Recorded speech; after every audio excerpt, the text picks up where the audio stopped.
성도 여러분, 안녕하세요. 오늘도 말씀으로 승리하는 은혜가 저와 여러분이 함께하길 주님의 이름으로 축원드립니다.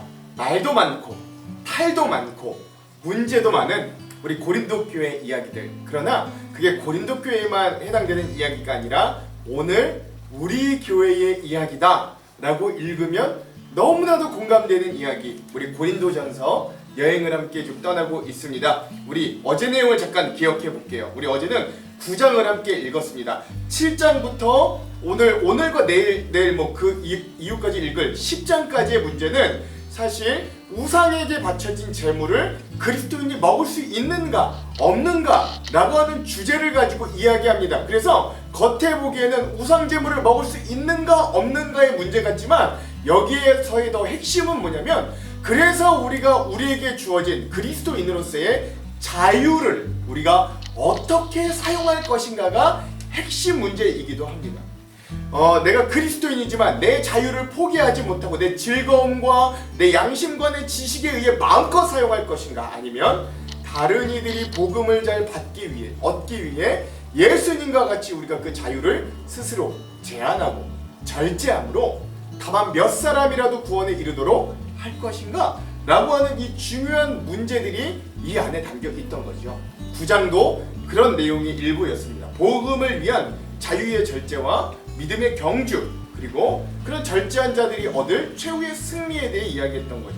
세 가지 나눴는데, 첫 번째, 바울은요 자기 절제에 대해서 이야기하면서 자기도 어떻게 이 자기에게 주어진 권리들을 절제했는가를 모범으로 이야기합니다. 즉 뭐예요? 내가 고린도 교회를 세운 개척 목사이지만 고린도 교회에게 내가 그래서 내 삶을, 내 사례를, 또 내가 거할 수 있는 모든 경제적인 지원을 요청하고 받아들일 수 있는 충분한 권리가 있지만 바울은 그것들 내가 과감하게 받지 않겠다. 나는 자비량 선교를 통해 내가 천막 만드는 일을 통해 내가 스스로 내가 살 수 있는 생계비를 벌면서 복음 전하는 일에 매진하겠다. 다만 몇 사람이라도 얻도록, 다만 몇 사람이라도 시험에 들지 않도록 내가 그런 일들, 나의 권리를 포기하겠다. 나에게 주어진 훨씬 더 좋은 이득과 이윤들을 나는 포기하겠다. 나도 이렇게 나의 권리, 나의 자유들을 스스로 절제한다, 포기한다. 이런 본이 되는 모습들을 좀 보여줬던 거예요.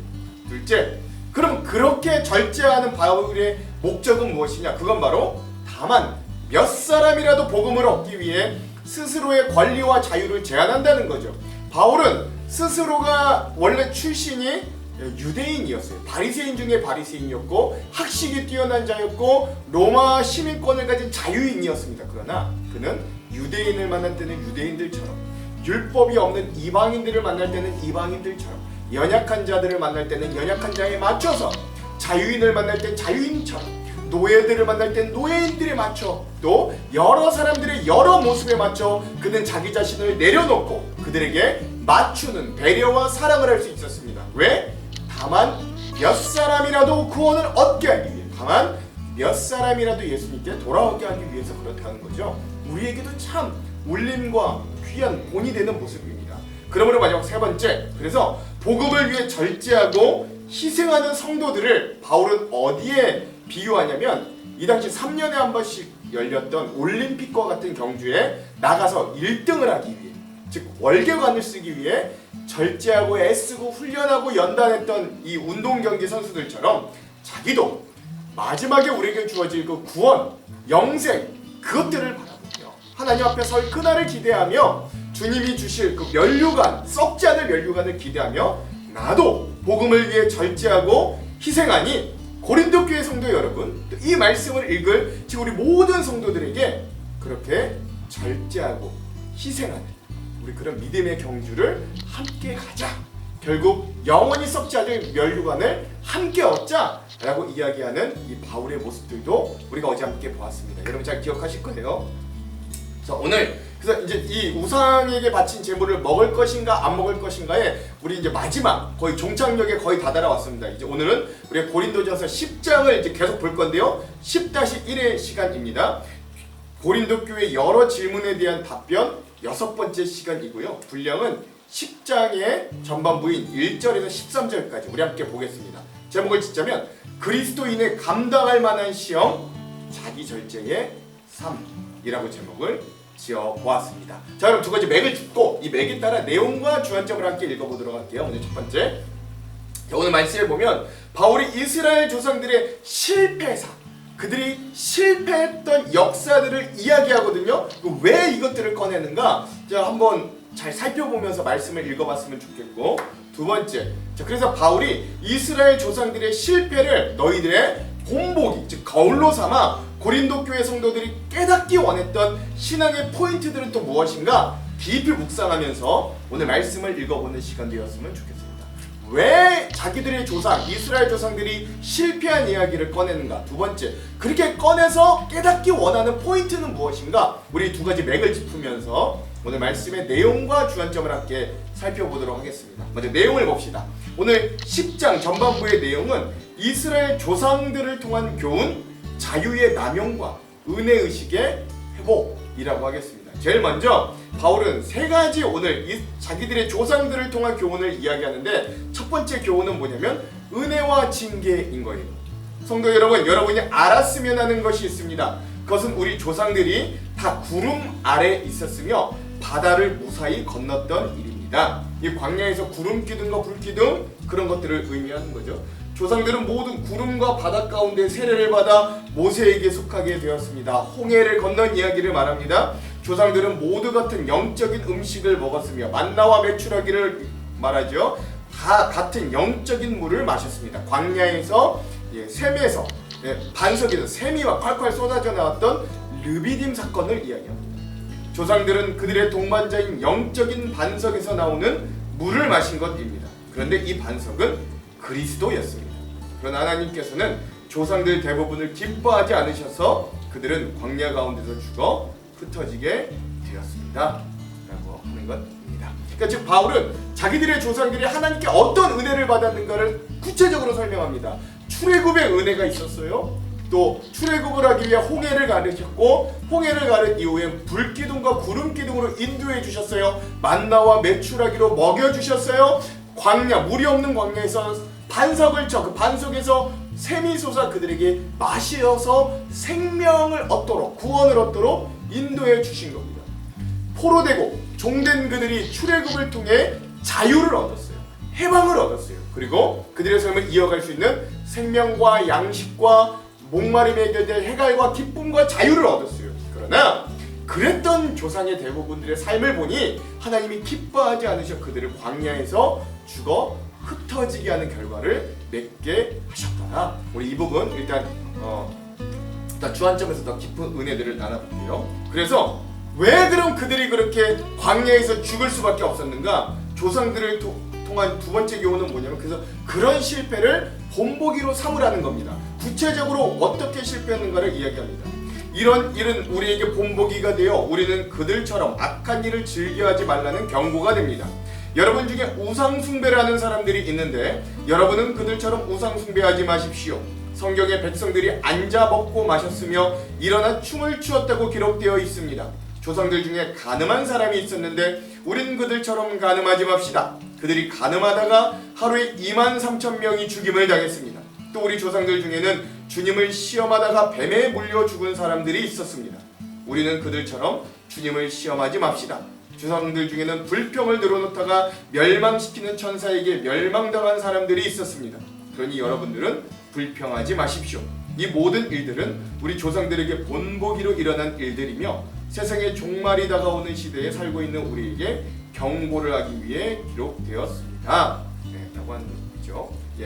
즉, 이 조상들이 그렇게 하나님이 자유와 해방을 주셨고 먹고 마실 것들을 제공해 주셨고 하나님의 은혜로 그들의 백성으로 삼아 주셨으나 이 백성들은 우상숭배했습니다. 앉아 먹고 마시고 일어나 춤췄다는 건 우상숭배라는 구체적인 행위들을 이야기해요. 간음했습니다. 이건 육적으로 간음했고 영적으로도 간음했다는 걸 의미해요. 또 주님을 시험했어요.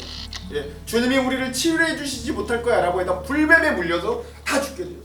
또 불평하고 원망했어요. 그러다가 하나님께서 그들을 멸하시는 일들을 겪게 되었습니다. 자, 그럼 이 조상들의 실패와 멸망사를 보며 우리 그것들을 거울 삼아, 본보기 삼아 우린 그 길로 가면 안 된다 라고 이야기하는 거죠. 구체적으로 우리 주안점에서 더 나눌게요. 마지막, 그래서 그런 조상들의 실패를 통해 세 번째 얻을 교훈은 뭐냐면, 그래서 우리에게 주어진 자유에 대해 절제의 삶을 감당할 수 있다 라고 하는 거예요. 그러니까 너희들에게 하나님이 그런 자유와 해방과 은혜와 먹거리와 여러 가지 즐길 거리도 다 주셨지만 그것들을 다시 우린 주를 위해 절제할 수 있어야 된다. 그리고 주님은 그걸 우리에게 감당할 수 있게 해주셨다라는 거예요.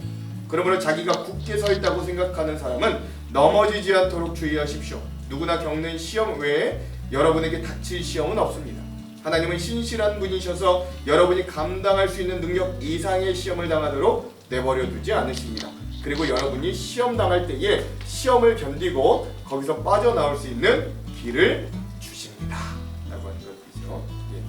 사실 하나님이 주신 것들을 누리는 삶은 너무나도 편하고 좋습니다. 우리에게 모든 것이 가해요. 그러나 주님을 위해 우리도 다시 우리에게 주어진 자유들을 절제하는 건 너무나도 어렵습니다. 그러나 주님은 우리들에게 그런 시험을 감당할 능력을 주시고 그것들이 너무나도 힘들 때는 피할 길을 주시는 그런 주님이 계시니 우리가 우리에게 주어진 것들을 방종하고 남용하지 말고 절제하고 그 어려운 길을 갈 때 주님이 또한 힘주시고 감당할 수 있도록 해주신다 라고 하는 바울의 격려로 오늘 고린도전서 10장 전반부가 마무리됩니다. 이 부분도 우리 이따가 주안점을 함께 은혜를 깊게 나눠보도록 하겠습니다. 자, 그럼 오늘 이 부분 고린도전서 10장의 전반부 핵심 구조를 한번 나눠볼게요. 11절에서 13절입니다.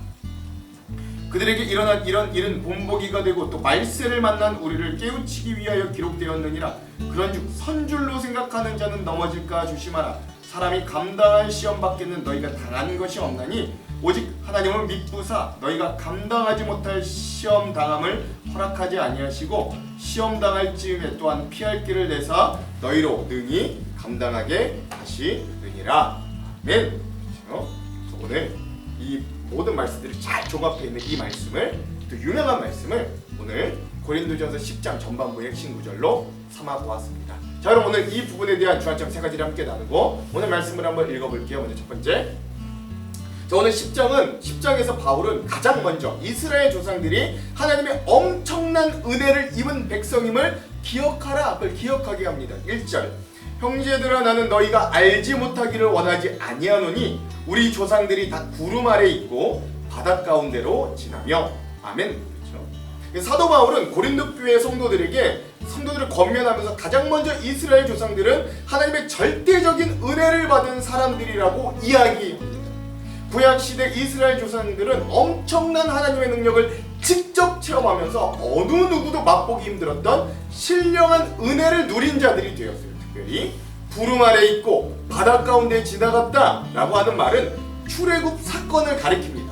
특별히 구름 아래 있다는 건 이스라엘 자손들이 낮에는 구름 기둥으로 밤에는 불 기둥으로 인도함을 받았다는 걸 이야기하는 거예요. 그래서 구름 아래라고 하는 건 마치 우리나라 사람들이 자녀들이 마치 부모의 스라에 자랐다라고 말하듯이 이스라엘 백성들, 그 이스라엘의 조상들도 하나님의 스라에서 삶을 살아냈다. 그게 구름 아래서 그들이 인도받았다라고 하는 말입니다. 특별히 출애굽 사건의 핵심은 홍해 사건인데 2절에서 이 모세에게 속하여 구름과 바다에서 세례를 받았다는 게 그런 홍해 사건을 의미하는 거죠. 2절, 모세에게 속하여 다 구름과 바다에서 세례를 받고. 아멘. 그렇죠?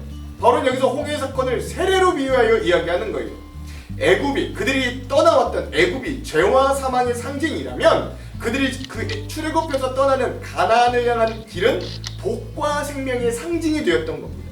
그들이 홍해를 건널 수 있었던 것은 헤엄을 쳐서 스스로 가나안 땅에 닿았기 때문이 아니에요. 또한 크고 작은 배를 타고서 힘을 써 배를 조종했거나 노를 저어서도 아닙니다. 하나님께서 홍해를 열어주시고 그 땅바닥을 마르게 해주셨기 때문에 이스라엘 백성들이 건널 수 있었던 겁니다. 그래서 이스라엘 자손들이 이 홍해를 건너는데 했던 일은 아무것도 없었던 겁니다. 홍해가 열리고 길이 났던 건 이스라엘 자손들이 결단했기 때문이 아니라 하나님이 오로지 은혜를 베푸셨기 때문이라는 거예요. 거기서 멈춘 것이 아니라 하나님은 그들에게 자유와 해방을 주신 이후에도 그 백성을 신령한 음식과 물로 먹이고 입히시는 또한 하나님의 놀라운 은혜가 등장합니다. 3절과 4절의 전반부, 다 같은 신령한 음식을 먹으며 다 같은 신령한 음료를 마셨으니 아멘. 그렇죠? 자, 여기서 신령한 음식은 다 알듯 만나를 가리킵니다. 만나는 몸을 위한 양식이었어요. 그래서 육체의 그럼에도 육체를 위한 양식이라고 여기서 말하지 않고 신령한 음식이라고 말했습니다. 왜냐하면 만나가 땅에서 솟아난 게 아니라 하나님께서 하늘로부터 내려주셨기 때문이에요. 또한 신령한 음료란 물이 없는 광야에서 그들에게 주어진 르비딤 광야에서의 물, 즉 반석에서 콸콸콸 쏟아 나왔던 생수를 의미하는 거예요. 광야 한가운데서 반석을 쳤더니 물이 강같이 터져 나왔습니다. 그래서 200만 명 정도로 추산되는 엄청난 이스라엘 백성들, 그 백성들이 광야에서도 물이 없어 목말라 죽지 않을 수 있었던 거예요. 바울은 먼저 하나님의 이런 놀라운 은혜를 기억하라 라고 당부하는 겁니다. 그러면서 그 은혜가 지금 우리들에게 어떻게 연결되는지를 설명하는데 그게 바로 4절의 후반부죠. 이는 그들을 따르는 신령한 반석으로부터 마셨음에 그 반석은 곧 그리스도시라. 아멘. 광야에서 물이 쏟아져 나왔던 그 반석이 오늘 우리들에게는 그리스도가 되셨다라고 합니다. 즉 그 생명수가 터지게 해주신 분이 바로 예수 그리스도라고 하는 것이죠. 그리고 이제 그 반석을 때려서 반석이 터졌잖아요. 그 터진 반석이 바로 그리스도의 고난을 상징하는 거예요. 그러니까 이 바위가 쪼개져야 물이 나오는 거잖아요. 바위를 때려야 물이 나오는 거잖아요. 중요한 건 그 신령한 반석이 그들을 따라다녔다라고 하는 말이에요. 말이 좀 이상한데 난해하면서도 굉장히 놀라운 표현이죠. 어떻게 반석이 이스라엘 백성들을 따라다니겠어요? 이건 결국 주님께서 광야 같은 세상 속에서도 언제나 생명수와 같이 우리와 동행해 주신다라는 걸 강력하게 의미해 주는 표현입니다. 이렇게 하나님의 은혜와 선택을 받은 이스라엘 백성들은 애굽이라고 하는 거대한 속박에서 벗어나 자유와 해방을 누리게 되었어요. 그들에게 삶을 이어갈 수 있는 놀라운 양식과 음식도 주어졌습니다. 그럼에도 불구하고 그들은 하나님의 멸망을 받게 되는 결과를 맞이하게도 됐던 거예요. 5절, 그러나 그들의 다수를 하나님이 기뻐하지 아니하셨으므로 그들이 광야에서 멸망을 받았느니라. 아멘. 이 당시 고린도 교인들도 세례를 받고 성만찬에 내가 참여한다는 사실만으로도 그들 스스로가 구원받았다고 생각하여 자신에게 주어진 은혜와 자유를 절제하지 못하고 방탕하고 교만하게 삶을 살았습니다. 우리 앞서 그런 예화들 너무 많이 봤잖아요. 이제 바울은 그런 고린도 교회 성도들의 행실도 예전 이스라엘 조상들과 같이 하나님께 버림을 받고 멸망받을 수 있다는 걸 경고하는 겁니다. 엄중한, 즉 하나님의 은총을 맛본 자라고 할지라도 그가 계속하여 자신의 은혜 받은 자로서의 정체성을 망각하고 죄를 범하거나 악을 행한다면 결국 구원의 길에서 벗어날 수 있음을 기억해야 되는 거죠. 그러므로 성도들은 은혜를 많이 받으면 받을수록 겸손과 두려움을 가지고 그 길에서 벗어나지 않도록 애쓰는 삶이 되어야 합니다.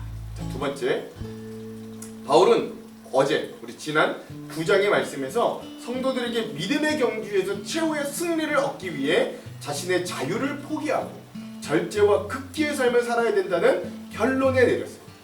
그런데 이제 오늘 10장의 전반부에서는 자신들이 하나님의 엄청난 은혜와 절대적인 주권에 의해 선민이 되었던 그 특권을 남용하고 죄악과 유혹에 너무나 쉽게 넘어갔다가 멸망당한 이스라엘 조상들의 역사를 예시로 제시하면서 고린도 교회 성도들로 하여금 자유나 특권을 남용하지 말라라고 하는 걸 경고해 주는 거예요.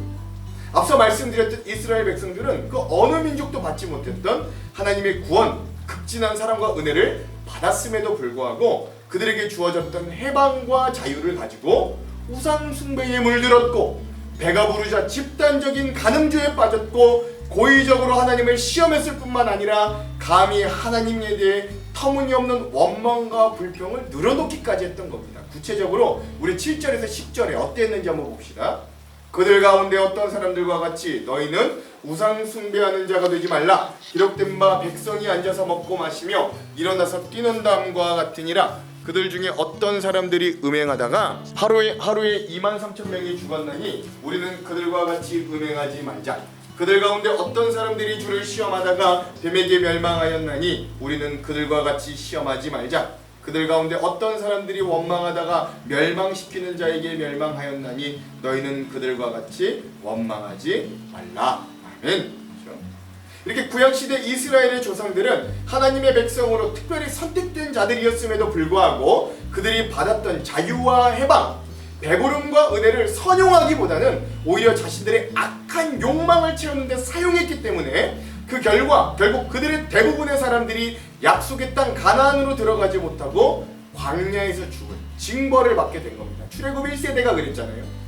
사도 바울은 구약시대 이스라엘 조상들이 신약시대의 교회를 예표하고 있다는 점을 염두에 두고 고린도 교회 성도들에게 우리도 이 이스라엘 조상들과 못지않은 은혜와 하나님의 사랑을 받은 자임을 기억하라고 교훈했던 거예요. 그러면서 결국 바울은 그 조상들을 본보기로 삼아, 아니 더 정확히 이야기하자면 그 조상들의 실패를 반면교사, 즉 타산지석 삼아 그 길로 가지 말기를 당부했던 거예요. 6절과 11절.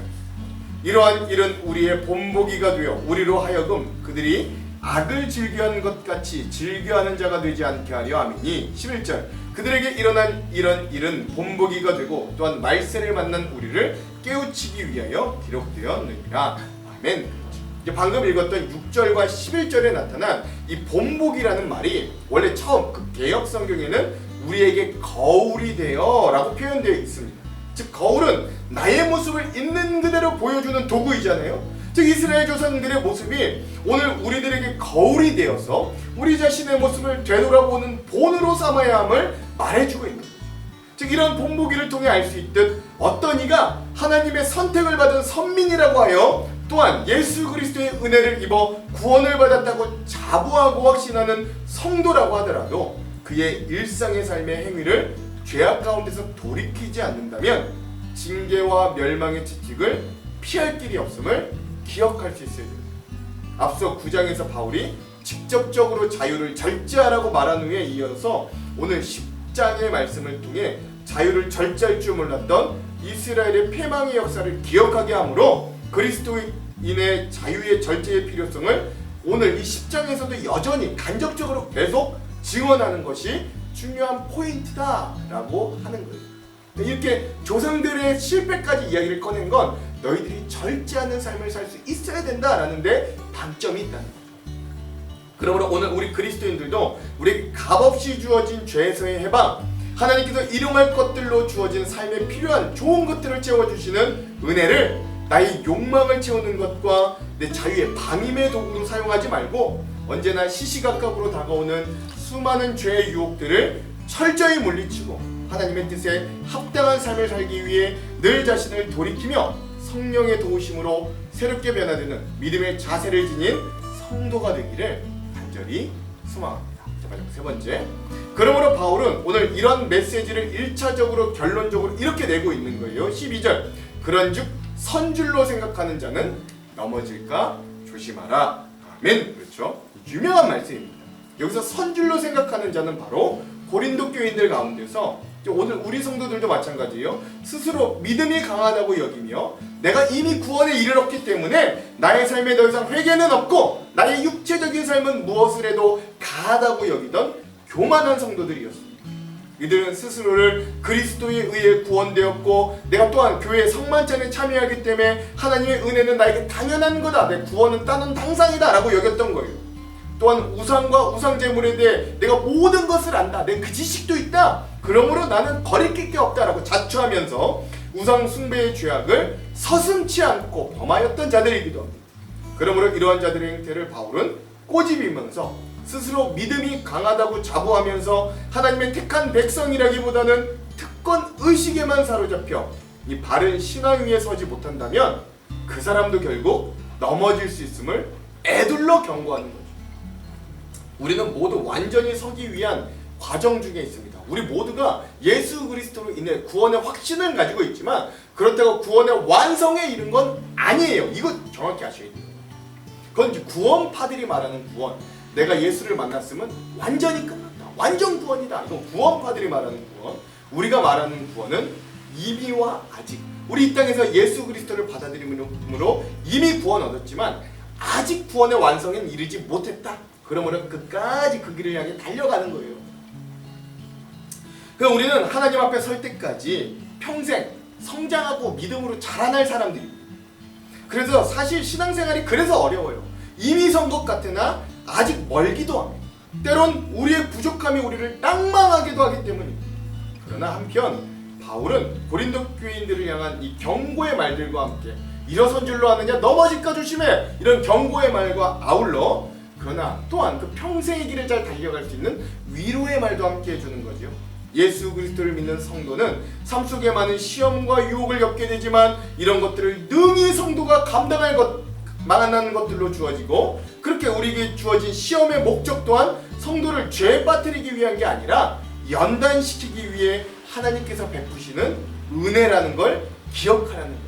그러므로 성도들은 어떤 시험을 만날지라도 그것들을 통해 더 큰 믿음을 허락하실 하나님께 소망을 두고 신뢰함으로 능히 그 시험을 이겨내는 성숙한 신앙을 가질 수 있다라고 하는 것이죠. 오늘 본문의 마지막 13절, 사람이 감당할 시험 밖에는 너희가 당하는 것이 없나니 오직 하나님은 미쁘사 너희가 감당하지 못할 시험 당함을 허락하지 아니하시고 시험 당할 즈음에 또한 피할 길을 내사 너희로 능히 감당하게 하시느니라. 아멘. 이거 아멘입니다. 바울은 지금 고린도 교회가 겪는 수많은 문제들이 해결된다고 할지라도 그 이후에 그것 끝나겠어요? 그보다 더 어려운 문제들이 앞으로 더 많이 다가올 것을 알고 있었기 때문에, 또한 앞으로 앞서 이야기했던 책망과 경고들로 인해 고린도 교회 성도들이 마음이 상하고 낙담하며 좌절할 수 있는 상황도 예측했던 거예요. 그래서 바울은 그들의 당면한 문제에 대해 그들이 좌절하거나 자포자기하는 것은 안 되고, 나아가 하나님께서 약속을 바꾸시지 아니하시며 구원을 이루시는 신실한 하나님을 믿고 의지할 때 모든 문제를 극복할 수 있음을 이렇게 따뜻한 마음으로 격려해주고 있는 것입니다. 13절에 시험을 어떤 시험이라고 했냐면 사람이 감당할 시험이라고 이야기를 하는데, 이 말을 직역하자면 사람에게 속하는 시험이라는 뜻이라고 합니다. 즉 고린도 교인들이 지금까지 당한 시험들은 결코 그들이 감당치 못할 특수한 것들이 아니라 인간사회 일반적으로 있는 것들로 그들이 능히 감당할 수 있는 시험이라는 뜻이기도 해요. 근데 그런 시험만 있는 게 아니잖아요. 한편 성도가 당하는 시험에는 꼭 사람에게만 오는 시험뿐만 아니라 사단에게서 오는 유혹과 성도들의 연단을 위해 하나님께서 직접 주시는 연단도 있는데, 이 두 가지 경우도 모두 성도가 견딜 만큼의 무게로만 주어진다는 점에서는 감당할 만한 시험은 같은 거예요. 그러니까 시험을 이길 수 있는 이유는 우리가 믿는 하나님이 신뢰할 만한 미쁘신 하나님이시기 때문에 그런 것. 또한 우리에게 각자의 십자가를 지게 하시되 자신을 따라오는 자에게 나의 짐은 쉽고 내 멍에는 가벼워 너의 마음의 쉼을 얻으리라 라고 약속하신 예수님의 말씀을 또한 우리가 믿기 때문에 그렇습니다. 그러므로 우리 성도들은 수많은 시험 가운데서도 소망을 가질 수 있고 또한 어려운 시험을 능히 이겨낼 수 있습니다. 아멘. 그러므로 오늘 우리 그리스도인인 성도에게 다가오는 시험과 문제들은 하나님께서 피할 길을 주실 뿐만 아니라 그것을 통하여 인내와 연단의 열매를 맺게 하심을 기억하며, 우리가 때론 시험을 당했을지라도 좌절하며 자포자기할 게 아니라 하나님께 의지하며 이겨내려고 하는 적극적이고 긍정적인 믿음을 소유할 수 있는 사람, 결국 그 모든 시험과 문제에서 승리하며 이기는 자기를 절제할 수 있는 우리 귀한 삶을 사시는 저와 여러분 되기를 주님의 이름으로 축원합니다. 기도할게요. 하나님, 오늘 우리도 우리에게 주어진 것들을 누릴 줄은 알지 주님의 은혜를 위해 복음을 위해 절제하기는 참으로도 힘든 시대를 살고 있음을 고백합니다. 그러나 주님, 우리에게 감당할 만한 힘을 주신다고 하셨습니다. 피할 길도 내주신다고 하셨습니다. 그러니 그런 주님의 은혜를 의지하여 오늘 우리에게 주어진 믿음의 삶을 잘 감당해내고 시험을 이기고 승리하는 우리의 삶이 될 수 있도록 인도하여 주시옵소서. 그렇게 하실 주님 기대하며 예수님 이름으로 기도합니다. 아멘. 그럼 사랑하는 성도 여러분, 오늘 하루도 믿음으로 승리하십시오. 사랑하고 축복합니다. 화이팅! 제10장. 형제들아, 나는 너희가 알지 못하기를 원하지 아니하노니 우리 조상들이 다 구름 아래 있고 바다 가운데로 지나며 모세에게 속하여 다 구름과 바다에서 세례를 받고 다 같은 신령한 음식을 먹으며 다 같은 신령한 음료를 마셨으니 이는 그들을 따르는 신령한 반석으로부터 마셨으며 그 반석은 곧 그리스도시라. 그러나 그들의 다수를 하나님이 기뻐하지 아니하셨으므로 그들이 광야에서 멸망을 받았느니라. 이러한 일은 우리의 본보기가 되어 우리로 하여금 그들이 악을 즐겨한 것 같이 즐겨하는 자가 되지 않게 하려 함이니 그들 가운데 어떤 사람들과 같이 너희는 우상 숭배하는 자가 되지 말라. 기록된 바 백성이 앉아서 먹고 마시며 일어나서 뛰논다 함과 같으니라. 그들 중에 어떤 사람들이 음행하다가 하루에 23,000명이 죽었나니 우리는 그들과 같이 음행하지 말자. 그들 가운데 어떤 사람들이 주를 시험하다가 뱀에게 멸망하였나니 우리는 그들과 같이 시험하지 말자. 그들 가운데 어떤 사람들이 원망하다가 멸망시키는 자에게 멸망하였나니 너희는 그들과 같이 원망하지 말라. 그들에게 일어난 이런 일은 본보기가 되고 또한 말세를 만난 우리를 깨우치기 위하여 기록되었느니라. 그런즉 선줄로 생각하는 자는 넘어질까 조심하라. 사람이 감당할 시험 밖에는 너희가 당한 것이 없나니 오직 하나님은 미쁘사 너희가 감당하지 못할 시험 당함을 허락하지 아니하시고 시험 당할 즈음에 또한 피할 길을 내사 너희로 능히 감당하게 하시느니라.